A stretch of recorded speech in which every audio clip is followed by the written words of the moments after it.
Good morning student, स्वागत है आपका positive John academy online classes में। आज अपन बायोलॉजी की क्लास 6 पढ़ेंगे। अभी तक अपन ने देखा है कि प्लांट टिश्यू के बारे में देख रहे थे। प्लांट टिश्यू में हमने कौन से देखे थे? पादप ऊतक में अभी तक हमने देखे थे विभाज्योतिकी ऊतक। विभाज्योतिकी ऊतक, उसके बाद हम बात करेंगे स्थायी ऊतक की। स्थायी ऊतक बोले परमानेंट टिश्यू क्या होते हैं। तो परमानेंट टिश्यू मैंने आपको पहले ही बताया था कि जो विभाज्योतिकी ऊतक है उसकी ही कोशिकाएं जब प्रौढ़ अवस्था में आ जाती है, बोले तो वयस्क अवस्था में आ जाती है। मैंने लिखवाया था कि अवयस्क कोशिकाओं से जो बनते हैं उन्हें विभाज्योतिकी ऊतक कहते हैं, और वयस्क कोशिकाओं से जो बनते हैं उन्हें क्या कहते हैं? स्थायी ऊतक कहते हैं। पेपर में पूछ सकता है ये क्वेश्चन कि किस ऊतक की कोशिकाएं वयस्क अवस्था में पाई जाती है। तो किस ऊतक की पाई जाती है? स्थायी ऊतक की। इन ऊतक में जो कोशिकाएं रहती है उनमें विभाजन की क्षमता नहीं होती है। इनमें विभाजन की क्षमता नहीं होती है। विभाज्योतिकी ऊतक जो रहते हैं उन्हीं की वृद्धि होने पर, उन्हीं की कोशिकाओं में वृद्धि होने के बाद जो ऊतक बनता है हमारा, वो बनता है स्थायी ऊतक। स्थायी ऊतक की और क्या विशेषताएं रहती है? तो इनमें कोशिकाओं का रूप एवं आकार निश्चित होता है। देखो शब्द में ही लिखा है क्या? स्थायी। हम सारी चीजें जो लिखा हुआ है केवल उसी से समझेंगे और उसी से पढ़ेंगे। और मैं तो यही बोलूंगा कि आप किसी बुक से भी पढ़ो किसी चीज को, तो जो लिखा रहता है उसी को तोड़ो मरोड़ो और उसके बाद उससे अपनी चीजें बनाओ। क्योंकि मैं कितना ही किसी तरीके से समझाऊं, आप ठीक है समझ जाओगे अगर बहुत इजी लैंग्वेज में बताऊंगा मैं, पर कई शब्द ऐसे रहते हैं, कई चीजें ऐसी रहती है जिसको आप नहीं समझ पाओगे। तो उसको खुद से भी चीजों को तोड़ मरोड़ के बनाओ, अपने से अच्छी बनाओ उनको।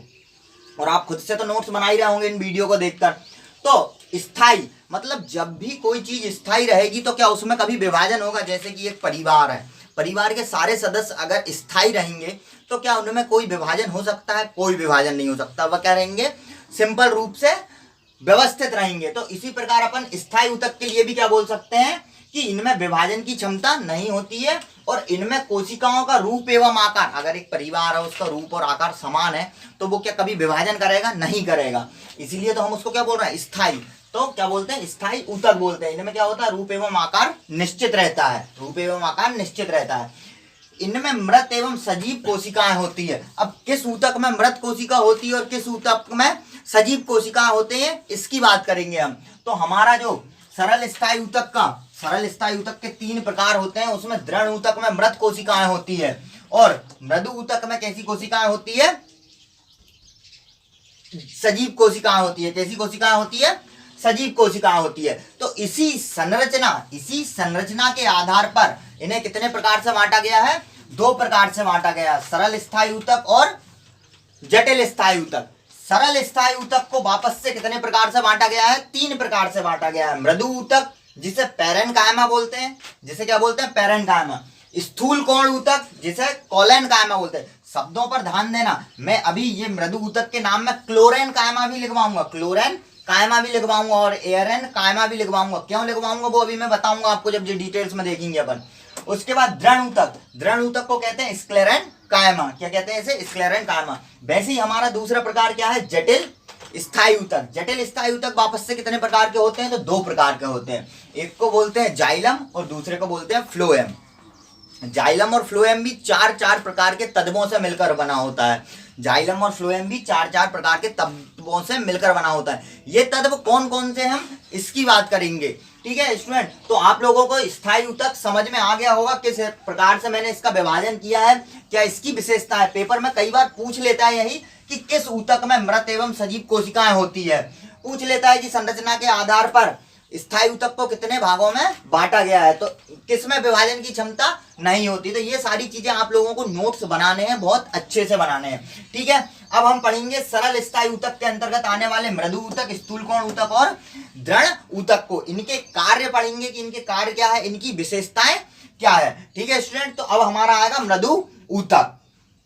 हम सरल स्थायी ऊतक। सरल स्थायी ऊतक के अंतर्गत देखेंगे हम मृदु ऊतक। मृदु ऊतक को अन्य 3 नामों से जाना जाता है। पहला पैरेन्काइमा, शब्दों को बहुत अच्छे से सुनना स्टूडेंट्स और लिखना भी, ठीक है ना। मृदु ऊतक को बोलते हैं पैरेन्काइमा या क्लोरेनकाइमा। क्लोरेनकाइमा, बार बार बोल रहा हूं मैं, क्लोरेनकाइमा। और तीसरा एरेनकाइमा। ये क्यों बोलते हैं इनको? कई बार इनकी विशेषताओं के अंतर्गत पूछ लिया जाता है कि किस ऊतक में वायु सेक्स, बोले तो वायु कोष पाए जाने के कारण उसे एरेनकाइमा बोलते हैं। तो किस ऊतक में? मृदु ऊतक में। किस ऊतक में अत्यधिक मात्रा में क्लोरोफिल पाया जाता है? तो किस ऊतक में? मृदु ऊतक में। क्यों? क्योंकि देखो उसका नाम क्या है, क्लोरेनकाइमा। क्लोरोफिल की अधिकता के कारण उसे क्या कहते हैं? क्लोरेनकाइमा। और तीसरा इसका नाम क्या है? पैरेनकाइमा। क्या है इसका नाम? पैरेनकाइमा। इसका काम क्या होता है, इसकी विशेषताएं क्या है, हम ये देखेंगे। तो कोशिका भित्ति इसकी कैसी होती है? पतली होती है। मृदु ऊतक की कोशिका भित्ति कैसी होती है? पतली होती है एवं सेल्यूलोज की बनी होती है। किसकी बनी होती है? सेल्यूलोज की बनी होती है। उसके बाद यह कहाँ पाया जाता है पेड़ पौधों में? तो यह पत्तियों, जड़ों, तने के नए भाग में, मतलब कि जो भी नई पत्तियां होगी उनमें, जो भी नई जड़ें बनेगी उनमें, और जो भी तना स्टार्ट होगा बनना उनमें पाया जाता है ये। ठीक है, अब इसके कार्य क्या क्या है? सबसे ज्यादा इसका अगर पूछा जाता है तो इसके कार्य पूछा जाता है कि इनका कार्य क्या है। तो यह पौधे के पत्तियों में भोजन निर्माण का कार्य करता है। देखो क्यों करता है भोजन निर्माण का कार्य? क्योंकि इसमें क्या पाया जाता है? क्लोरोफिल पाया जाता है। क्या पाया जाता है? क्लोरोफिल पाया जाता है। और यह कहाँ पे पाया जा रहा है? पौधे की पत्तियों में भी पाया जा रहा है। ठीक है ना। उसके बाद यह पौधे द्वारा उत्सर्जित पदार्थों जैसे कि गोंद, उसके बाद रेजिन और टेनिन आदियों का क्या करता है? ये संग्रह करता है। मतलब जैसे आप लोगों ने देखा होगा जो गोंद निकलती है पेड़ से, वो काय में संचित होती है? किस ऊतक में संचित होती है? तो मृदु ऊतक में संचित होती है। किस में संचित होती है? मृदु ऊतक में संचित रहती है। तो ये हो गया हमारा मृदु ऊतक, उसकी क्या विशेषता है, उसके नाम। तो मैंने बोला ना, ये दो नाम बहुत अच्छे से याद रखना। क्यों? क्योंकि ऑप्शन में इसके साथ में ये दो नाम और दे देता है और उसके बाद पूछ लेता है कि इनमें से कौन से समान है या इनमें से कौन भिन्न है। ठीक है ना। तो क्लोरेनकाइमा क्यों कहते हैं मृदु ऊतक को? क्यों? क्योंकि इसमें क्लोरोफिल की मात्रा बहुत अधिक होती है। एयरनकाइमा क्यों कहते हैं इस ऊतक को? क्योंकि इस ऊतक में बहुत अधिक मात्रा में वायु कोष पाए जाते हैं। वायु कोष मतलब बोले तो एयर सैक। जो आपने देखा होगा कि बहुत सारे पादप या पौधे जल के ऊपर तैरते रहते हैं, वो किस कारण तैरते हैं? तो वो किसके कारण तैरते हैं? उनमें वायु ऊतक पाए जाते हैं। ये ग्रुप डी का क्वेश्चन है इस बार का। ठीक है स्टूडेंट, और ये मैं दिखाऊंगा मेरे वीडियो में, आपको साइड में लिखे हुए आएंगे क्वेश्चन कि ये देखो ये ग्रुप डी का क्वेश्चन है। अपन इसी वीडियो में देखेंगे ये सारे के सारे क्वेश्चन। तो ये हमने बात कर ली है मृदु ऊतक के बारे में कि क्या इसकी विशेषता है और क्या इसके कार्य है। अब इसके बाद देखेंगे हम स्थूल कोण ऊतक। कौन सा ऊतक? स्थूल कोण ऊतक। स्थूल कोण ऊतक की क्या विशेषता है और उनके क्या कार्य है। अब सरल स्थायी ऊतक के अंतर्गत देखेंगे अपन स्थूल कोण ऊतक या कोलेनकाइमा। मैंने बोला था बार बार, उसको क्लोरेनकाइमा बोल रहे थे। क्यों? क्योंकि उसमें क्लोरोफिल पाया जा रहा था। इसको क्या बोलते हैं? कोलेनकाइमा। क्या बोलते हैं? कोलेनकाइमा। ठीक है स्टूडेंट।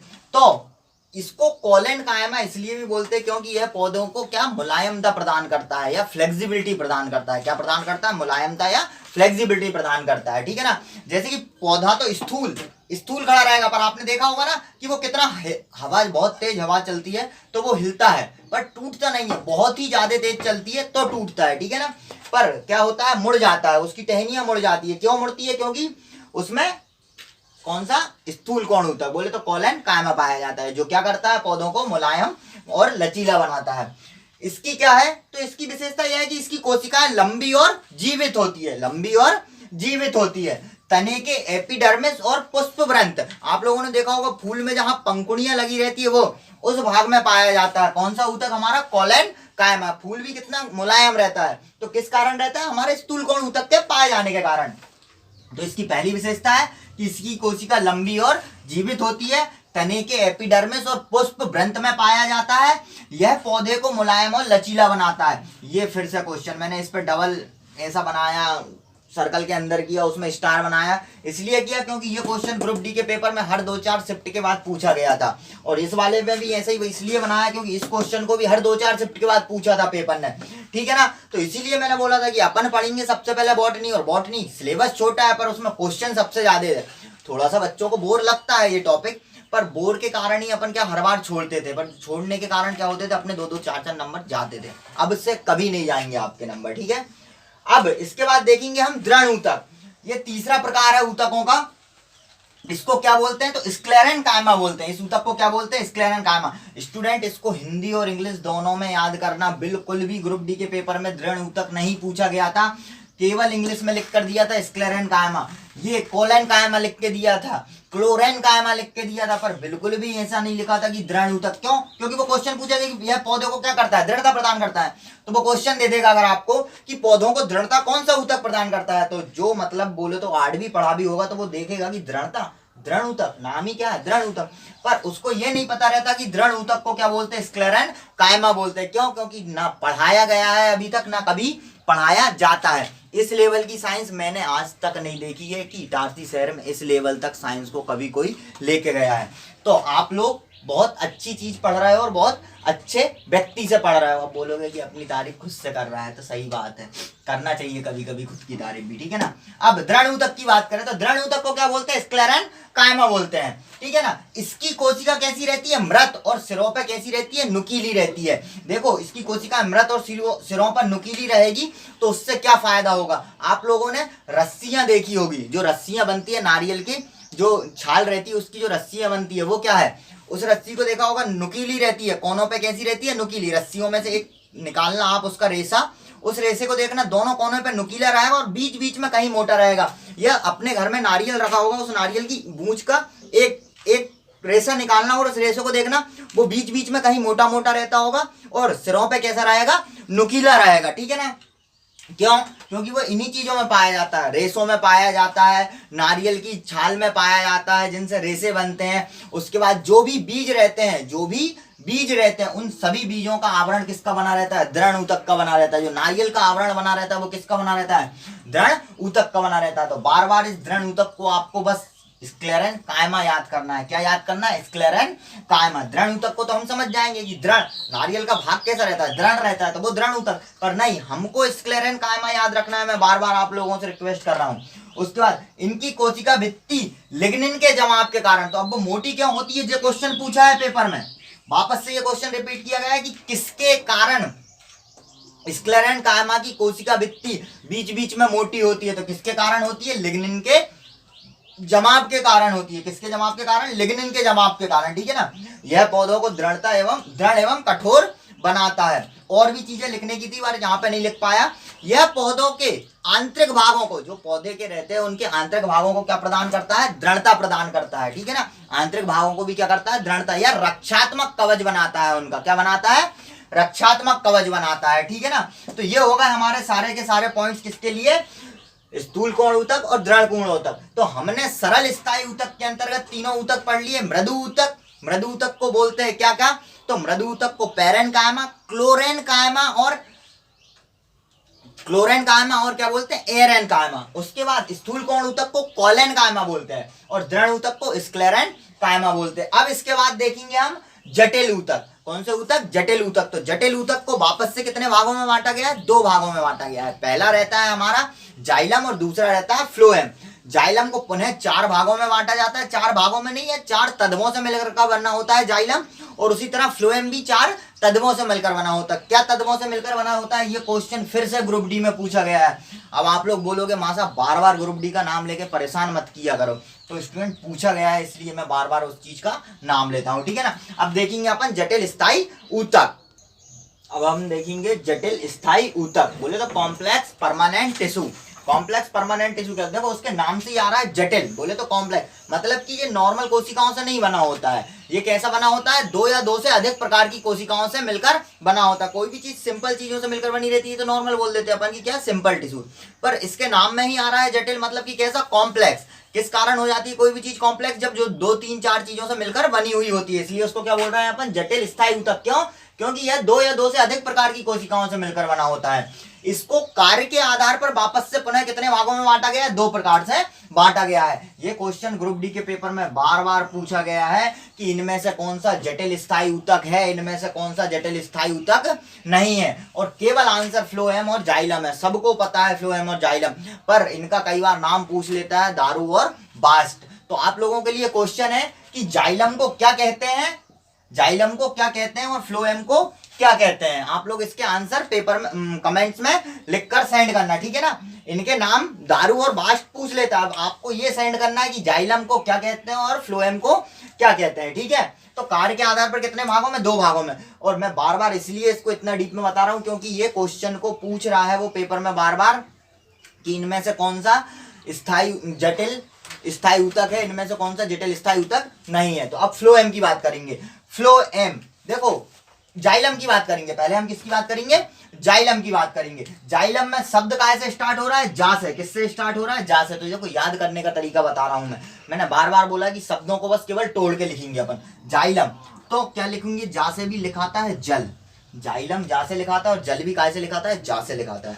तो जाइलम क्या करता है, जल का परिवहन करता है। काय का परिवहन करता है, जल का परिवहन करता है, ठीक है ना। यह जल का चालन करता है, जल का क्या करता है, चालन करता है, मतलब चलाता है जल को, नीचे से ऊपर या ऊपर से नीचे तक लेकर आता है। यह जड़ जो रहती है, जड़ों के सहायता से, मृदा से क्या लेता है, ये भूमि से क्या लेता है, जल, और पौधे के अनेक भागों में पहुंचाता है। कौन, जाइलम। तो अगर आपने जाइलम याद कर लिया कि जाइलम का क्या काम है, तो जल का परिवहन है, तो फ्लोएम को तो आप वैसे याद कर ले। देखो फ्लोएम बोले तो भोजन, भोजन को क्या बोलते हैं इंग्लिश में, फूड बोलते हैं। तो फ्लोएम भी एफ से लिखाएगा और फूड भी काय से लिखाएगा, एफ से लिखाएगा। तो बस केवल चीजों को तोड़ना है और इनको मन की आंखों से देखना है, सब आपके आसपास ही है। बस अपन क्या करते हैं, चीजों को रटते हैं, हमको बिल्कुल नहीं रटना है। फ्लोएम काय से लिखाएगा, एफ से लिखाएगा। तो ये एफ फॉर क्या होता है, फूड होता है। ये काय का परिवहन करता है, फूड का परिवहन। पत्तियां जो भी भोजन का निर्माण करती है, उनको पौधे के अनेक भागों में ले जाने का काम कौन करता है, फ्लोएम करता है। यही पढ़ा है आज तक हमने, पढ़ा नहीं है हमने रटा है। कभी कोशिश नहीं करते हैं अपन कि हम इसको समझें। अब देखो इसका नाम क्या है, चालन ऊतक। क्या है इसका, चालन ऊतक भी, इसे चालन ऊतक भी कहते हैं, ठीक है ना। अब अगला है, यह ऊतक पौधे में जल का क्या करता है, परिवहन करता है। यह ऊतक पौधे में क्या करता है, जल का परिवहन करता है। बोले तो मृदा से जल लेता है, भूमि से जल लेता है और विभिन्न भागों में पहुंचाता है। यह 4 प्रकार के तत्वों से मिलकर बना होता है। यह क्वेश्चन वापस से ग्रुप डी में पूछा गया है कि यह कितने प्रकार के तत्वों से मिलकर बना होता है, इनमें से कौन सा तत्व जाइलम ऊतक के अंतर्गत नहीं आता है। 3 इसके लिख देते थे और 1 इसका लिख देते थे, या 3 इसके लिख देते थे, 1 इसका लिख देते थे और पूछ लेते कि इनमें से कौन सा जाइलम ऊतक का तत्व है। तो ये बहुत अच्छे से समझना है और आपको पढ़ना है। मैं याद नहीं करवाऊंगा, मैं बिल्कुल बताऊंगा कि ये चीजों को तोड़ के कैसे लिखोगे। देखो जल, जल क्या होता है, बहता है। ये देखो वह नहीं लिखा है ना, वहनी, वहनिया, वहनिकाएं। तो जल का क्या होता है, बहता है। क्या होता है, बहता है। तो जल का ही परिवहन करना ना जी। तो ये काय काय से मिलकर बना होता है, वहनिकाएं। बोले तो ट्रैकिड्स से। किससे, ट्रैकिड्स से। इंग्लिश में भी नाम देता है, इंग्लिश में भी नाम देता है, आपको दोनों नाम याद करने हैं। वाहिकाएं बोले तो वेसल्स से, वाहिकाएं बोले तो वेसल्स से। इसके बाद 2 चीज और है, तीसरा नाम है इसमें जाइलम तंतु, बोले तो जाइलम फाइबर रहता है तीसरा तत्व, और चौथा रहता है जाइलम मृदु ऊतक। चौथा तत्व रहता है जाइलम मृदु ऊतक। तो कौन कौन से 4 तत्वों से मिलकर बना होता है हमारा जाइलम, वह निकाय बोले तो ट्रैकिड्स, वाहिकाएं बोले तो बेसल्स, जाइलम तंतु और जाइलम मृदु ऊतक। इन 4 तत्वों से मिलकर बना होता है हमारा जाइलम। तो ये हो गई सारी चीजें जाइलम के बारे में। अब हम देखेंगे फ्लोएम के बारे में। अभी मैंने बताया फ्लोएम का मुख्य कार्य क्या है, भोजन का संचय करना। संचय करना मतलब कि पत्तियों ने जो भोजन बनाया है उसको पौधे के अनेक भागों, जैसे जड़, तना, अनेक अनेक भागों में, उसकी टहनियों में क्या करना, लेकर जाना। तो किसका काम है, फ्लोएम का। एफ फॉर क्या होता है, फूड होता है, और एफ फॉर क्या होता है, फ्लोएम होता है। तो फूड को हर जगह ले जाने का काम कौन करता है, फ्लोएम करता है। कौन करता है, फ्लोएम, ठीक है ना। यह पत्तियों द्वारा तैयार भोजन को, अभी बताया मैंने, इसको क्या कहते हैं, संचयक ऊतक भी कहते हैं। देखो भोजन का क्या करते हैं अपन, संचय करते हैं। जैसे अभी क्या चल रहा है, लॉकडाउन चल रहा है। तो लोगों ने जिस दिन मोदी जी ने ये घोषणा की थी कि लॉकडाउन होने वाला है, इससे पहले हुआ था 21 दिन के लिए, तो लोग बाग घर से निकले और 3-3, 4-4 क्या तेल के पीपे लेके आ गए घर पे, एक 50 किलो की कट्टी लेके आ गए शक्कर की, ठीक है ना। तो ये नहीं सोच रहा है कि अरे संचय करो, अच्छी बात है, पर इतना भी नहीं कि दूसरा कोई गरीब रह जाए, ठीक है ना। तो भोजन का क्या करता है, ये संचय करता है, इसलिए इसको संचयक ऊतक भी कहते हैं। क्या कहते हैं, संचयक ऊतक भी कहते हैं। यह कितने तत्वों से मिलकर बना होता है, तो यह भी वापस 4 तत्वों से मिलकर बना होता है। पहला तत्व चालनी नलिकाएं, बोले तो सीब ट्यूब। चालनी नलिकाएं बोले तो सीब ट्यूब। भोजन को आप क्या करते हो, चलनी में क्या करते हो, चालते हो। क्या करते हो, चालते हैं अपन भोजन को। भोजन बोले तो गेहूं, गेहूं को क्या करते हो तुम, चालते हो ना। चलनी में जो रहती चलनी, उसमें क्या करते हैं अपन, चालते हैं। तो इसलिए इसको क्या बोल रहे हैं, चालनी नलिकाएं, बोले तो सीब ट्यूब, सीब ट्यूब, ठीक है ना। दूसरा तत्व कौन सा है, सहकोशिकाएं, बोले तो कंपेनियन सेल। सीब ट्यूब बोले सहकोशिका, बोले तो कंपेनियन सेल। उसके बाद फ्लोएम तंतु और फ्लोएम मृदु ऊतक। तो ये तो दोनों में कॉमन है, जाइलम तंतु, जाइलम मृदु ऊतक, फ्लोएम तंतु, फ्लोएम मृदु। आपको केवल ये दो नाम याद रखने और इन्हीं दोनों नाम के ऊपर क्वेश्चन पूछे गए हैं बार बार। ठीक है स्टूडेंट, तो ये हो गया हमारा पूरा कंप्लीट जाइलम और फ्लोएम। तो ये हमने बात कर ली सारे के सारे ऊतकों के बारे में, सारे ऊतकों के बारे में। अब आप लोगों से मेरा एक क्वेश्चन है, ठीक है ना, आप कमेंट बॉक्स में इनका आंसर देना। आप लोगों ने सबने कॉर्क देखी है, जो बॉटल के ऊपर जिसका ढक्कन लगा रहता है, कॉर्क, ये नॉर्मल बॉटल नहीं, प्लास्टिक वाला ढक्कन नहीं। अपन ने सुना है कि कॉर्क से खोज की थी, है ना, काय की खोज की थी, वो भी आप कमेंट बॉक्स में लिखकर बताना। तो जो कॉर्क के ऊपर जो ढक्कन लगा रहता है, डॉट लगा रहता है, जो वो किस पदार्थ का बना रहता है या किस पेड़ से प्राप्त होता है, ये क्वेश्चन वापस से ग्रुप डी में पूछा गया है। तो इतना सब कुछ तो पढ़ लेते हैं, पर बाद की जो दो चार चीजें नोट करने की रहती है हमको, वो नहीं पढ़ाई जाती और ना हम कभी पढ़ने की कोशिश करते हैं। तो अगर आप लोगों को ये सारी चीजें ठीक लग रही है तो प्लीज वीडियो को लाइक जरूर कीजिए, ठीक है ना, और सब्सक्राइब तो ज्यादा से ज्यादा करते ही रहना। अब हम इन सारी चीजों के इंपॉर्टेंट पॉइंट लिखेंगे, इंपॉर्टेंट फैक्ट लिखेंगे, जो भी हमने पूरा का पूरा ऊतक पढ़ा है। इसके बाद हम पादप आकार की पढ़ेंगे कि कैसे अब पहले तो पादप आकार की के बारे में अभी नहीं बताता मैं, आगे बताएंगे अपन कि पादप आकार की क्या होती है, कैसे होती है। तो ये हो गया हमारा पूरा का पूरा ऊतक कंप्लीट, ठीक है ना स्टूडेंट। तो ये ऊतक के बारे में सारी चीजें कंप्लीट हो गई है।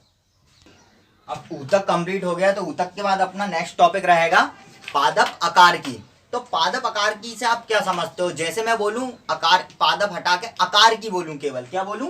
आकार की। अब ये आकार की शब्द क्या होता है? तो किसी भी चीज की बाह्य संरचना का अध्ययन, किसी भी चीज की बाह्य संरचना का अध्ययन क्या कहलाता है? आकार की कहलाता है। इंग्लिश में बोले तो मॉर्फोलॉजी। क्या कहते हैं? मॉर्फोलॉजी। अब हम किसकी बात कर रहे हैं? तो पादप की बात कर रहे हैं, बॉटनी पढ़ रहे हैं हम। तो पादप आकार की, कौन सी आकार की?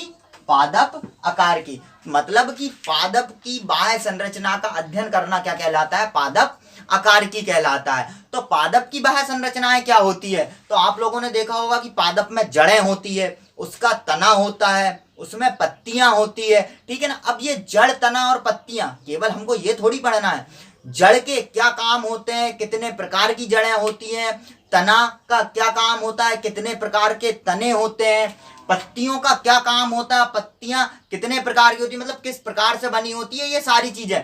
पुष्प, अब पुष्प पढ़ेंगे तो पुष्प में हम निषेचन भी पढ़ेंगे, परागण भी पढ़ेंगे, उसके बाद पुष्प से फल कैसे बनता है वो भी पढ़ेंगे, फल कितने प्रकार का होता है वो। तो ये सारी चीजें हमको पढ़ना ही क्या कहलाएगा? पादप आकार की। बोले तो पादप की बाह्य संरचना का अध्ययन करना क्या कहलाता है? पादप आकार की कहलाता है। तो हमारी नेक्स्ट क्लास रहेगी पादप आकार की। हम पादप आकार की के बारे में सारी चीजें पढ़ेंगे। तो आप लोगों को अगर अच्छा लग रहा हो पढ़ने में, या नोट्स अच्छे बना पा रहे हो आप, तो प्लीज वीडियो को ज्यादा से ज्यादा शेयर कीजिए, लाइक कीजिए और हमारे चैनल को सब्सक्राइब कीजिए। Thank you student. Subscribe now and press the bell icon. Never miss an update.